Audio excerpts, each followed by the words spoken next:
Sa ei pea üksi võitlema.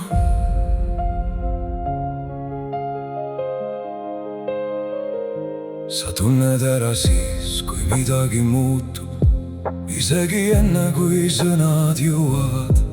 Mingi vaikus inimese silmades ütleb rohkem kui terve maailm. Kõik ümber räägivad loogikast, aga süda kuuleb teistmoodi. Ja vahel kõige õigem tee ei karju, vaid sosistab vaikselt. Me peidame end tugevuse taha, aga hing tahab lihtsalt rahu. Tahab kohta, kus ei pea kartma enam. On olemas vaikne hääl meie sees, mis teab enne, kui mõistus jõuab.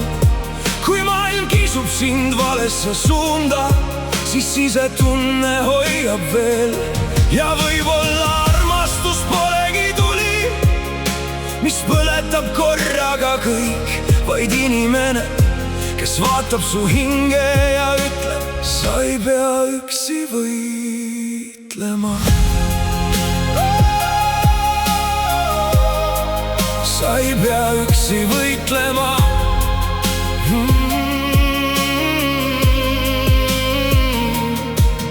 Mõni inimene tuleb ellu vaikselt, nagu õine valgus läbi vihma.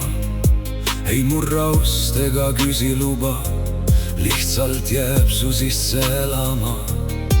Ja järsku tahad olla parem, mitte kellelegi tõestada, vaid sellepärast, et keegi näeb sinus midagi puhast veel. Kui maailm muutub liiga lärmakaks, siis süda otsib vaikset kohta, sest päris tunded ei vaja karjumist. On olemas vaikne hääl meie sees, mis teab enne, kui mõistus jõuab. Kui maailm kisub sind valesse suunda, siis sisetunne hoiab veel. Ja võib-olla armastus polegi tuli, mis põletab korraga kõik, vaid inimene, kes vaatab su hinge ja ütleb, sa ei pea üksi võitlema. Sa ei pea üksi võitlema.